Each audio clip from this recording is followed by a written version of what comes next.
Jean chapitre 3 verset 22. Après cela, Jésus, accompagné de ses disciples, se rendit dans la terre de Judée, et là il demeurait avec eux et il baptisait. Jean aussi baptisait près de Salim, parce qu'il y avait là beaucoup d'eau, et on y venait pour être baptisé, car Jean n'avait pas encore été mis en prison. Or il s'éleva de la part des disciples de Jean une dispute avec un juif touchant la purification. Ils vinrent trouver Jean et lui dirent « Rabbi, celui qui était avec toi au-delà du Jourdain et à qui tu as rendu témoignage, voici, il baptise et tous vont à lui. » Jean répondit « Un homme ne peut recevoir que ce qui lui a été donné du ciel. Vous-même m'êtes témoin que j'ai dit « Je ne suis pas le Christ, mais j'ai été envoyé devant lui. Celui à qui appartient l'épouse, c'est l'époux, mais l'ami de l'époux qui se tient là et qui l'entend éprouve une grande joie à cause de la voix de l'époux. Aussi cette joie qui est la mienne est parfaite. Il faut qu'il croisse et que je diminue. » Après cela, fait référence à l'entretien que Jésus avait eu avec Nicodème juste avant et où il parle de nouvelle naissance, de régénération et du fait de venir à la lumière. Et Jésus donc s'est déplacé avec ses disciples et il demeurait avec eux.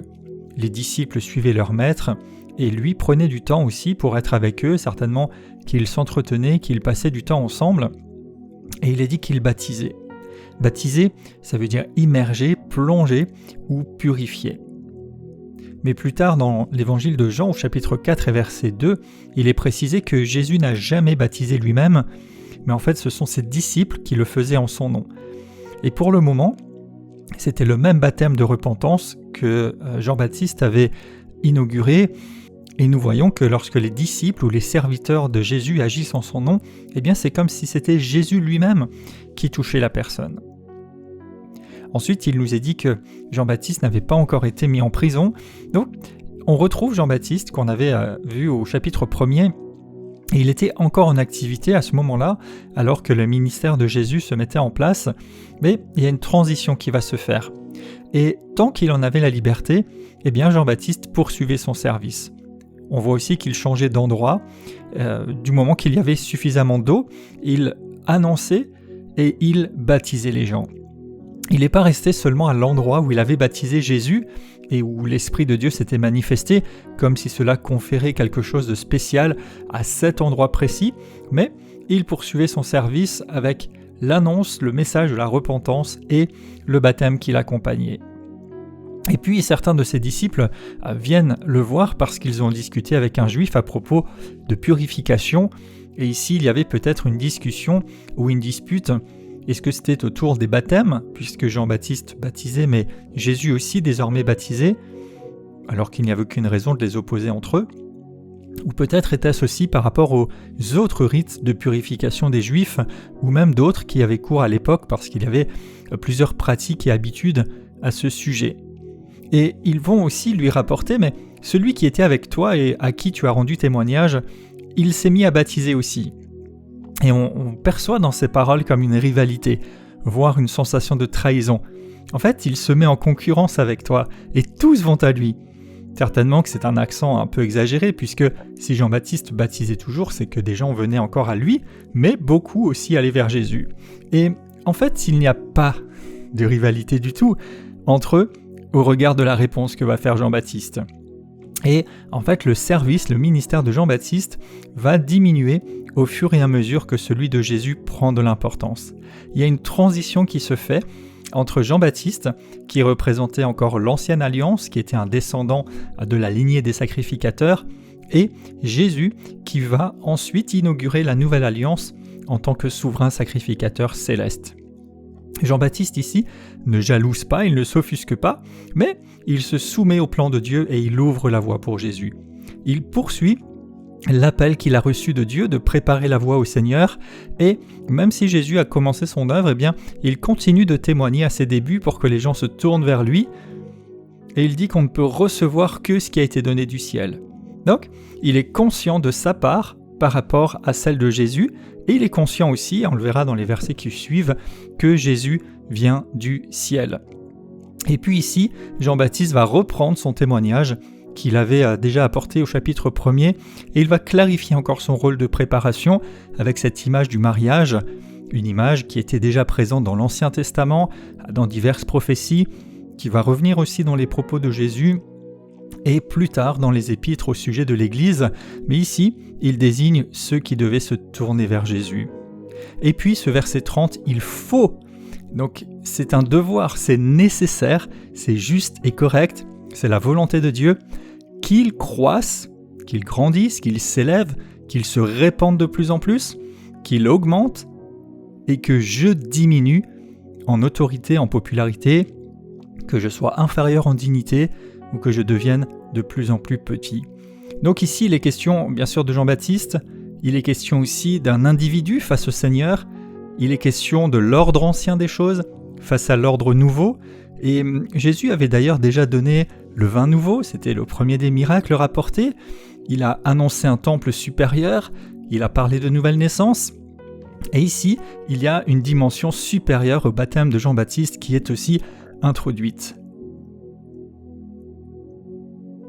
Alors nous voyons à travers ce passage qu'il n'y a pas lieu d'avoir de rivalité ou de jalousie vis-à-vis d'autres serviteurs de Dieu ou d'un ministère. La finalité, c'est d'amener à Jésus et pas à soi-même. Il ne s'agit pas de mettre l'accent sur soi ou ses accomplissements plus que nous ne le ferions sur Jésus. Et on voit aussi ici la question d'une succession et c'est une bénédiction de voir son successeur avant même d'avoir complètement terminé sa part, et ça permet d'avoir une transition fluide. Et puis aussi, si d'autres personnes se lèvent pour servir au nom de Jésus, appelés par Dieu dans la dimension céleste, eh bien, on devrait se réjouir, parce qu'il y a largement assez de travail pour plusieurs. Plutôt que chercher un monopole ou s'offusquer, c'est Dieu qui établit. Donc, pas de place pour de la jalousie, de la compétition, de la concurrence. Et Paul, l'apôtre, arrivait même à se réjouir que des gens qui étaient contre lui prêchent l'évangile. On voit ça dans Philippiens 1,18, pourvu que ça fasse avancer l'évangile. Et puis, face à des rivalités qui se retrouveront plus tard dans l'Église, il va dire en 1 Corinthiens 3,5, « Qu'est-ce donc qu'Apollos, que Paul, des serviteurs, par le moyen desquels vous avez cru, selon que le Seigneur l'a donné à chacun. » Donc, que ce soit Jean-Baptiste, les apôtres, ils n'ont pas laissé les gens les élever au-delà de ce qui convenait, voire même les adorer, comme on trouve un épisode notamment dans le livre des Actes, mais ils remettent à chaque fois l'accent sur la divinité de Jésus et détachent l'attention des individus. Il s'agit d'accepter et de fonctionner selon ce qui a été donné du ciel. Et plus tard, une expression de ce genre va revenir au sujet des dons spirituels par exemple, où il est dit que l'Esprit les distribue comme il veut. Les apôtres encouragent à marcher selon notre appel, selon la part que nous avons reçue. Donc, il n'y a pas lieu là non plus de se comparer à autrui ou de vouloir faire comme quelqu'un d'autre, mais plutôt nous positionner pour marcher dans la part qui est la nôtre, dans ce que nous avons reçu du ciel à servir. Il n'y a pas de quoi se vanter ou rechercher l'approbation pour ce qui ne vient pas de nous-mêmes, mais qui nous a été donné du ciel. Jacques 1,17, il est dit « Toute grâce excellente et tout don parfait descendent d'en haut ». Donc, nous dépendons de la grâce et des dons d'en haut. Il n'y a pas à envier ceux qui semblent avoir plus ou plus d'influence, il n'y a pas non plus à mépriser ceux qui semblent avoir moins que nous, il n'y a pas lieu de se mesurer à une apparente popularité ou pas, mais plutôt fixer nos regards sur l'œuvre que Dieu fait plus que sur ses instruments. Sinon, on peut abattre du travail, mais si c'est seulement nous-mêmes, ça veut rien dire. Mais si ce travail procède d'en haut et vient de la grâce qui nous a été faite et ce que nous avons reçu, alors ça va produire du fruit et nous faisons partie d'un tout. Comme l'ami de l'époux, auquel il est fait référence ici, nous sommes à son service pour préparer la noce, pour préparer l'épouse, recevoir ses instructions, gérer la part qu'il nous confie et avoir la joie de faire partie du plan de Dieu. Éphésiens 4 dit que Dieu a établi dans l'Église différents dons et services pour perfectionner les saints en vue de l'œuvre du ministère jusqu'à ce que nous soyons parvenus à l'unité de la foi et de la connaissance du Fils de Dieu, à l'état d'homme fait à la mesure de la stature parfaite de Christ. Et en fait, nous nous préparons pour la part que nous avons reçue, les croyants, l'Église, à l'union suprême avec Jésus pour l'éternité. Non, l'accent n'est pas sur les individus, sur quelque chose de temporaire, même pas sur une église ou une institution, mais l'accent est sur Jésus-Christ.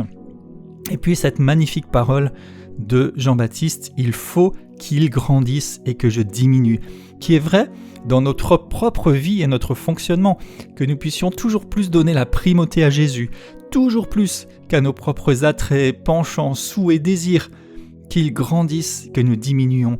Aussi vis-à-vis des autres, mettre toujours plus Jésus en avant et nous effacer nous-mêmes, que la gloire rayonnante de Dieu fasse pâlir tout le reste, même ce dont quelqu'un pourrait se prévaloir. Et puis, plus nous connaissons Jésus, plus il devrait paraître grand à nos yeux et plus nous devrions nous sentir petits devant sa splendeur. Si le fait de diminuer pouvait servir ne serait-ce qu'un tout petit peu à l'avancement du royaume de Dieu, alors c'est si volontiers, ça vaut vraiment le coup. Être moindre pour que Christ soit élevé, n'être rien pour que Christ soit tout. Alors je déclare dans le nom de Jésus, je me garde de toute forme de rivalité ou de compétition. Je reconnais ce qui vient d'en haut.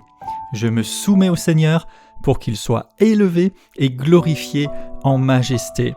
Je reconnais, j'accueille et je vis selon ce que j'ai reçu du ciel. Je reconnais aussi ce qui a été donné à d'autres et je m'attache à obéir à l'appel de Dieu, à faire partie de son plan. Qu'il grandisse et que je diminue.